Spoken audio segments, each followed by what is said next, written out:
Hey everyone, welcome to Kelly's Art Throb. I'm Kelly, and today I'm going to share a sketchbook page with you. I started the sketchbook page at Open Studio, and I used Cremer Pale Gold at Open Studio, but at home, in my home studio, I'm using Schmincke Aqua Bronze in rich gold. And it's a pretty big container that I'm mixing it in. It just works better than trying to mix it in a smaller container, even in a palette that's made for mixing. So look at this. I had enough left over that all I had to do was add some water, and it looks like liquid gold. It takes a little while to re-wet, and you have to work it out, but in the end, look how smooth it is. It paints smoothly, it glides on.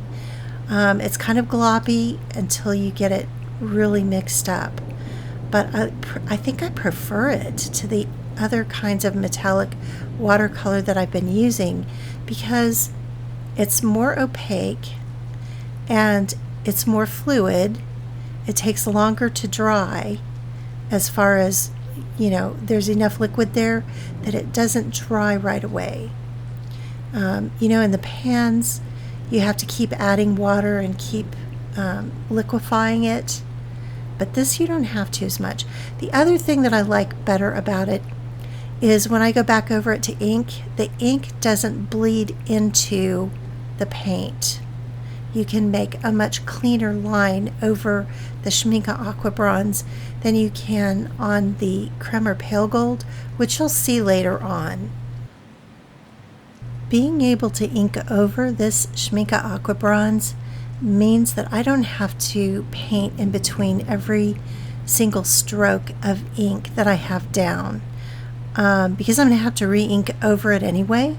So I'm saving myself some time not having to ink in between all the sections of the rope.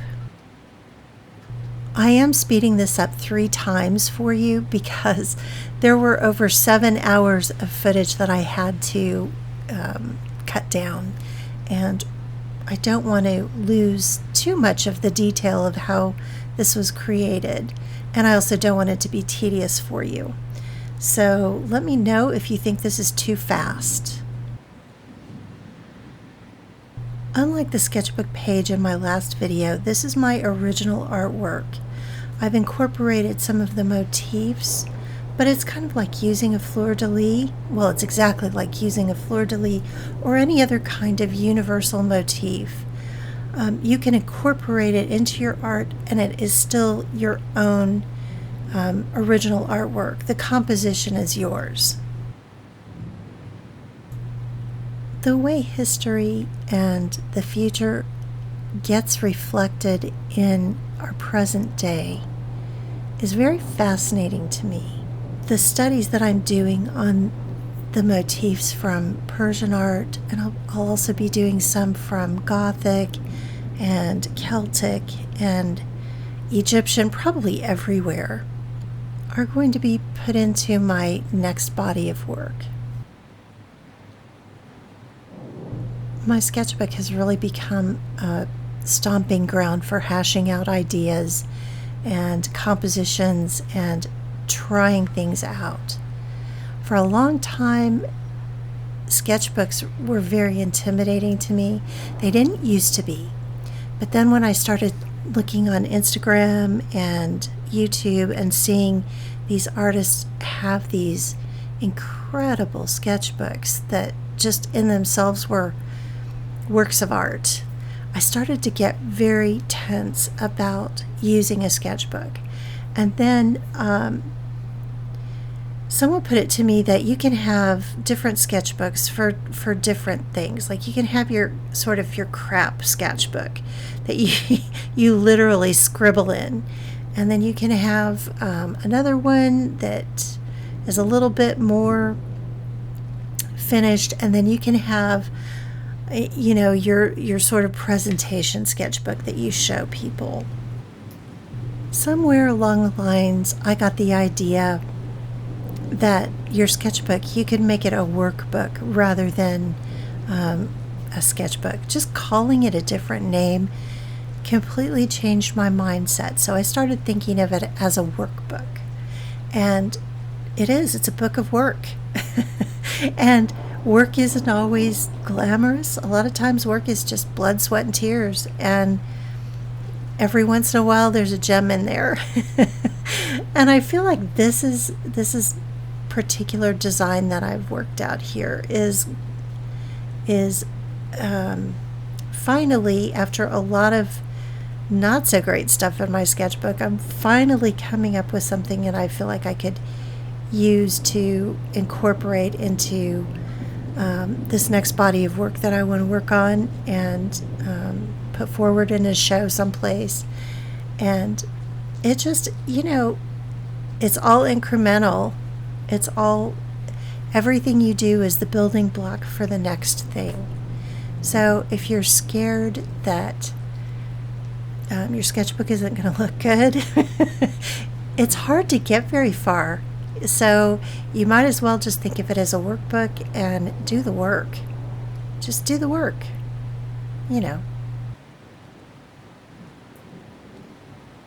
It's interesting how many people on Instagram and YouTube and Facebook use sketchbooks.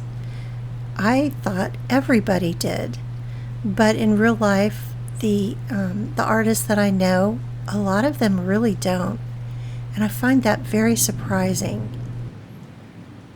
A lot of the artists that I know in real life are very spontaneous artists, where most of mine, a lot of it is very technical and planned out. And I have one friend who can produce huge paintings. He can do like 5 a week. I'm just amazed at the sheer volume of work that he produces. And it's not crap. It's really, really good art. So sometimes I feel a little slow, but I think everybody's process is different. And if you don't like using a sketchbook, then I guess don't use one. And if you work slowly, work slowly. I guess if you keep doing it enough, you'll get faster. That's what I'm hoping. And I have actually noticed the first page I did in my study sketchbook took forever. I mean, it took a whole day, and it was a pretty simple design. And by the time I got to the 5th page, it was going so much faster. So just keep after it, keep doing what you're doing, and you'll improve and you'll get faster. The other thing I noticed that it's much easier for me to improvise some of these motifs, where in the very beginning of my study sketchbook, the one that I did in my last video, I really felt almost dependent on the designs that I was using out of the coloring book. But now I feel like I'm not actually trying to do tazib. I'm just trying to incorporate the motifs, right? So I'm able to be a lot more spontaneous and compose whatever I want to compose more or less on the fly. And so I do feel, even though this is really sort of planned out and has a structure or a scaffolding to begin with, there's a lot of spontaneity as well. And I'm looking forward to being able to be a lot faster and more fluid in my process. You know what I mean? I'm always interested in other artists' processes as well, just to know ways I might be able to streamline my own. Okay, now we're going to start adding some color, and I'm going to tell you that this is leftover gouache. It's Utrecht gouache, and it's white and turquoise, and it's from the last page that I did in my last sketchbook.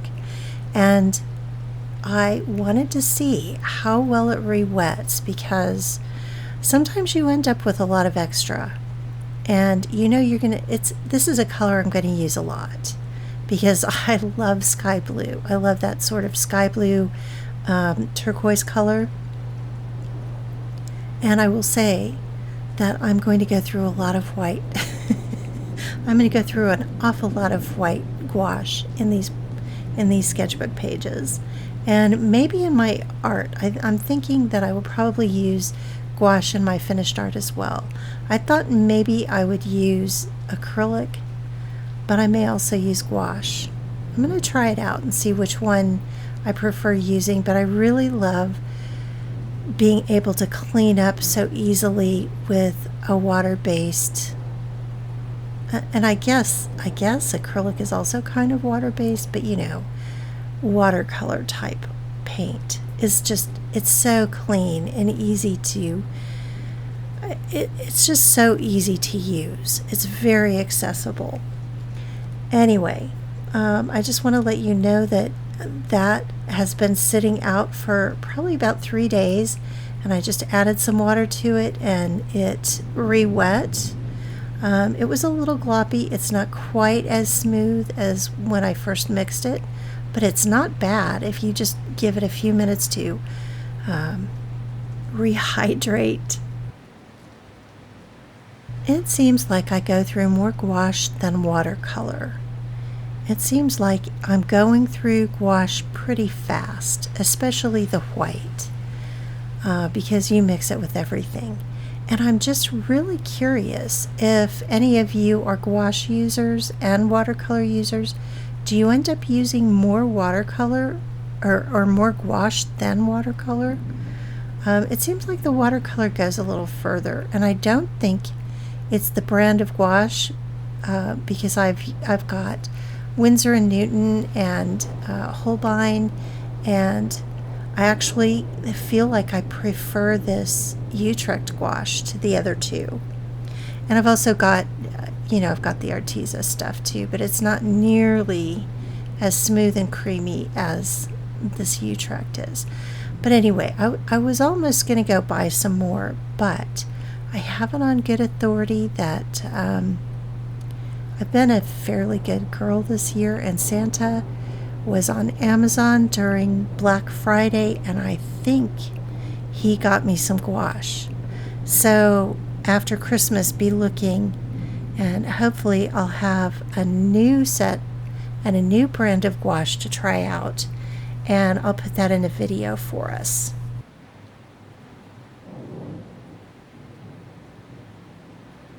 I'm almost exclusively using the Utrecht gouache in this piece of art. I do use some Winsor & Newton in a darker cobalt color, but I find that it's really gloppy and not very opaque. I think that it's probably 8 years old, the tubes of Winsor & Newton that I have. But I have also noticed that different colors and pigments, even in gouache, are not the same. They behave differently, they feel differently, they go on differently. They're not universally opaque. So I don't know whether it's the brand or it's the pigment, but I'm suspecting that it's just really old. So I'm anxious to get another tube of cobalt blue and see what I think about that, if it changes at all. I was really thinking along the lines of fashion when I did this composition, and I love silk scarves. I don't wear them, but I love them. I love the graphic designs in them. I love everything about a silk scarf. And so some of my compositions are really inspired by the designs and the fashion of silk scarves. And I was really interested in pursuing sort of this coral red color with this turquoise, and then some sort of camel colors and creamy ivories. Anyway, I'll be really interested to know what you guys think of the color selection, and if it could ever be something you would wear in a fashion accessory.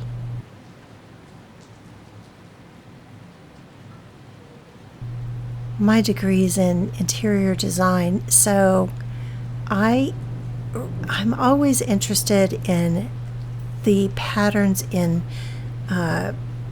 wallpapers and fabrics, and of course fashion too. Even though I'm not a clothes horse, I'm not a big. If you saw me in person, I have kind of a uniform, like baggy pants and t-shirts. That's pretty much what those are my art making clothes. So, but I'm still really fascinated by graphic design in textiles and wallpaper, and how they get together and create a cohesive room design and the way they make you feel. Anyway, someday maybe I'll design wallpapers and silk scarves for a living. I wonder how old I'll be when I do that. I'm planning on living to 120, just so you know, because I still have so much to do. I'm just getting started, and I'm kind of old, but I can't help it. I'm going to be one of those people that's doing stuff well into their 90s, I hope, health permitting. But I have a lot of ideas, and I'm constantly thinking about how I could integrate that into a way to make money and still enjoy doing it, which is always a challenge. Okay, I'm going to change the topic. I'm going to pivot over to lawn care. Fall is the bane of my existence because we have 3 huge mature pin oak trees, and most of our neighbors have cut theirs down. We're some of the final holdouts, and I don't know what what your trash service is like in your area, or if you have trees, or even if you do yard work, but we have a six bag limit. That's as much as they'll pick up in a week. So we could probably do 6 square feet of our yard. Okay, I'm exaggerating. We could probably do half of the side yard, maybe. But what always happens when we do our own leaves is we end up with like 20 bags. And sometime between the day that we do the leaves on the weekend and Thursday, when they pick up our trash and recycling and lawn waste, it's rained. And so and they won't let you use plastic, or even the kind of plastic bags that are compostable. We have to use paper. So those bags completely dissolve and all that work is for nothing. So we've started hiring, like last year we had somebody come and do our yard, and what would have taken us weeks to do took them about 2 hours, and it was completely clean, right? But I think we scared them off because we've been asking for weeks for them to come and do our leaves, and they're not returning our calls. And this last weekend was really nice, and I was working on art, and I could hear all the leaf blowers and all the work going on outside, because our neighbors don't have very many trees. So in a weekend they can pick up all their leaves, and they might only have 3 or 4 bags. But and we don't want to cut down our trees. They're beautiful, and the planet needs them. But I'm telling you, fall, I feel embarrassed.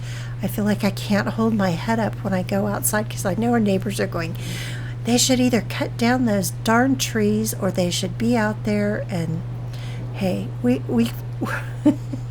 we're calling them. We called them again. My husband finally got a response that didn't actually make any sense. It said something like, if I later this week. And that was what it said. So anyway, if any of my neighbors are watching this, I'm sorry. But it's pointless for us to try and pick up the leaves because we can't. I mean, there are just too many of them for them to pick them up, and we'll have a mess, and we'll have a mess someplace. It'll either be, and I don't want to do half the work and then have them come and we pay them. You know what I mean?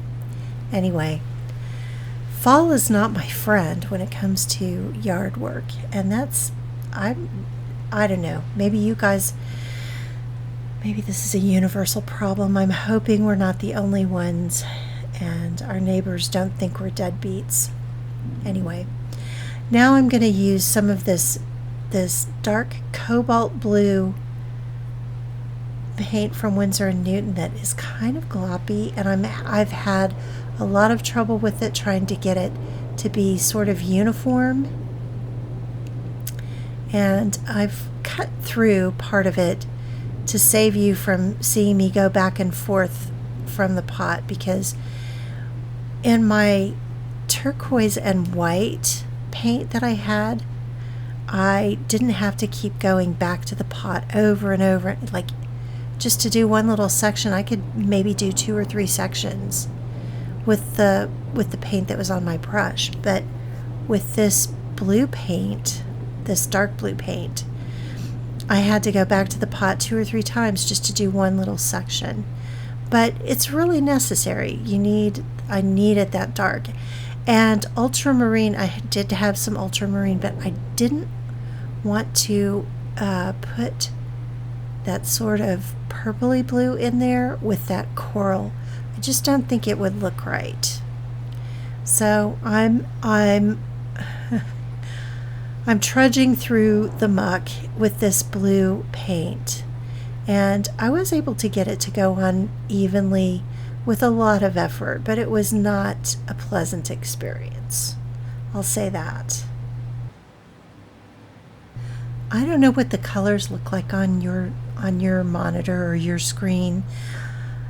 On mine, the yellow isn't as yellow as it is in person to me, and I like it better being more neutral. I think that when I go to put these colors together in finished artwork, the neutrals the camel needs to be less, and the cream need to be less yellow.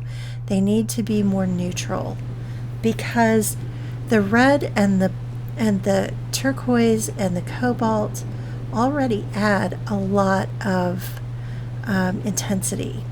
And I think having the colors, the yellow colors, be less vibrant will actually make the other colors pop a little bit more, and I think it will look a little more harmonious. I've been doing color for a long time. Like I said, my degree is in interior design, so color is a huge part of that. And what you don't want to do when you have intense, vivid colors is put too many other intense, vivid colors with them. There has to be a balance between light and dark, and very saturated and more muted. Everything balances out to form a really inviting design that you want to look at, and so that's one of the things that I love about using my sketchbook as a workbook. You figure this stuff out before you use a big expensive canvas or board or piece of paper. It's in your sketchbook, and you can make notes of exactly what colors you used and what your thoughts about it are, and then when you come back and look at it later, if you feel the same way about it.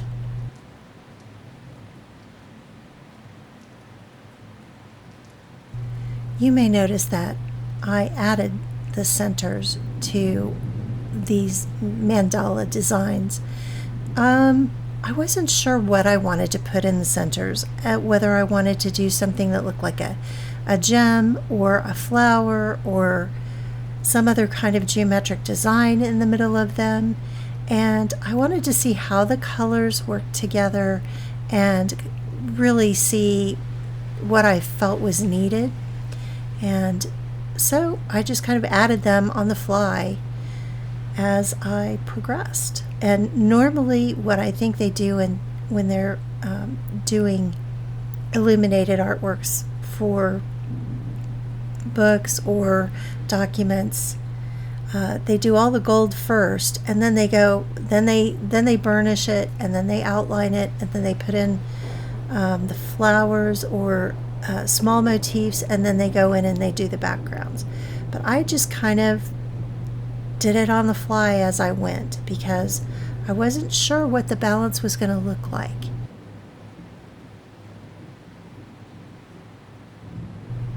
I'm also going to be mixing a lot of motifs from different time periods, different civilizations, and I think it's totally okay to do that. Right now I'm studying Persian and Islamic art, and I'm not religious at all. And my interest isn't religious, it's historical. And so if you're wondering why on earth I'm doing this kind of design when I'm not Muslim, the reason is I just want to study it. And actually all of these Persian and Islamic art designs were very influential for our cathedrals and heavily influenced Gothic design. So I think it's really relevant to study the art from all different cultures. It doesn't have to be your own, because art and trade went together and all of it influenced everything else. It didn't exist in a vacuum. So anyway, just my thoughts on it for what it's worth. I just also really love geometric art, and I love the tiles that were inspired by Moroccan tiles, all of that seems to be in our Spanish architecture from the Moors. I just am totally fascinated and enthralled by the designs and the geometry of it. So that's another reason I really love it.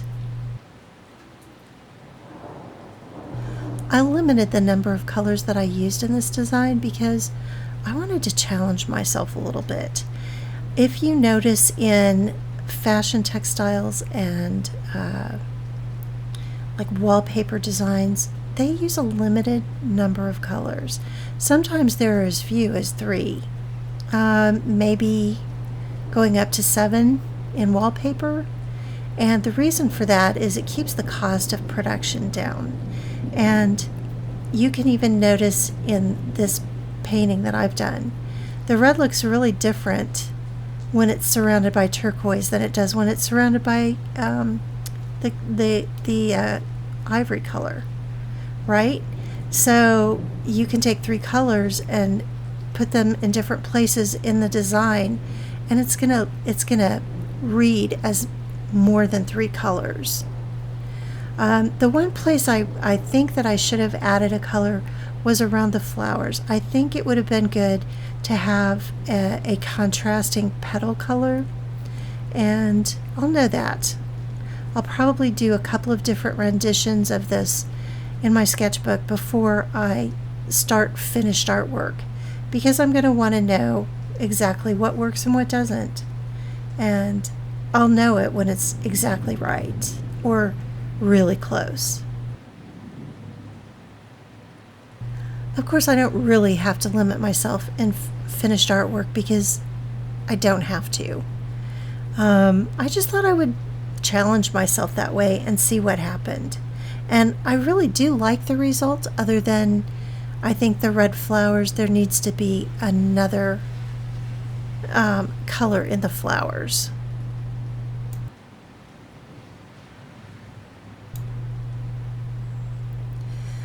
The color that I'm using for the pale ivory there, it's actually Naples yellow. And if you mix it with white, it's a little bit more opaque.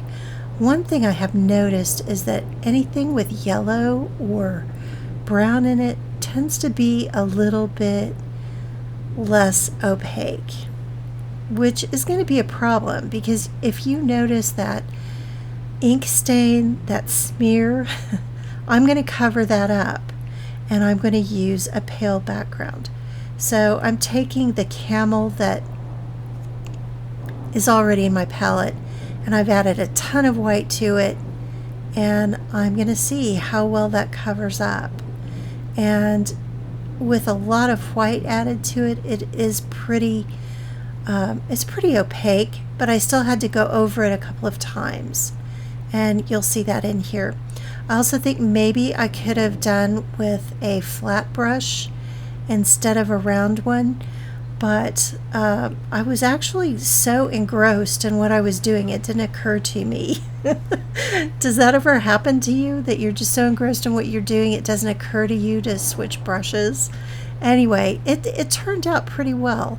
I had to go over it a little bit to make it nice and even, but it did blend pretty well, and I'm satisfied with it. If I could do anything different, I would make that background yet a little more pale. I would have added a little bit more white to it. The gouache is a lot like acrylic in that when it dries, it gets darker, usually. Watercolor gets lighter as it dries, but gouache doesn't, it gets darker.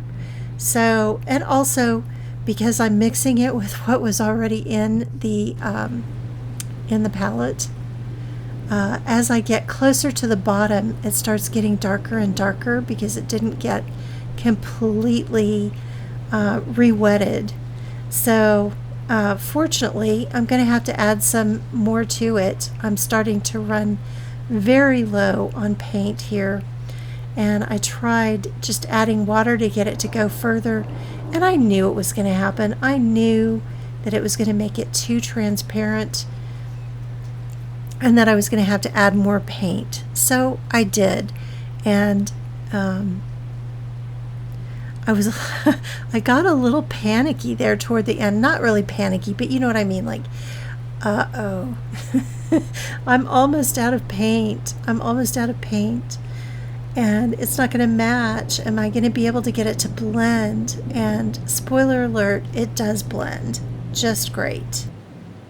I think it's pretty easy to blend because it wasn't entirely completely dry. Maybe it would have been harder to blend if I left it for like an hour. I don't know. I'm still learning about gouache.